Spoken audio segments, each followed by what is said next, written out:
chaque fois que j'ai l'occasion de le faire, notamment sur les plateaux télé, ça n'est en aucune façon donner un blanc-seing au gouvernement algérien, qui est un gouvernement complètement corrompu, complètement pourri, qui enferme son pays, qui étouffe son pays, qui le maintient dans un état de pauvreté, de dépendance à la rente pétrolière catastrophique, quoi. Et donc, avoir de la complaisance avec le gouvernement algérien, c'est inacceptable.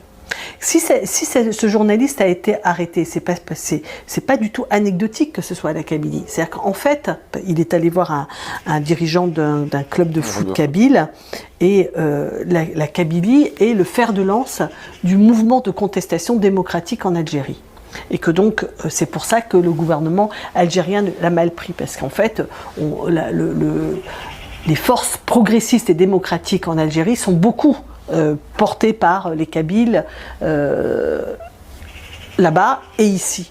Et c'est pour ça qu'il les latte, il les mate. Et donc, moi, j'estime que il faut absolument se sortir d'un point de vue d'une culture campiste, en fait. C'est-à-dire qu'on choisit son camp. Donc, comme on est contre le néocolonialisme français, alors on défend l'Algérie, son pouvoir, etc. Non. Je veux dire, on est aujourd'hui, en France, on doit être du côté de ceux qui s'opposent à ce gouvernement autoritaire, pourri jusqu'à la moelle, et qui ne cesse que de remuer des vieilles salades pour se maintenir en place, et de jouer du nationalisme en mettant des journalistes ou des écrivains en prison. S'ils ont été français, c'est vachement mieux. Voilà, je pense que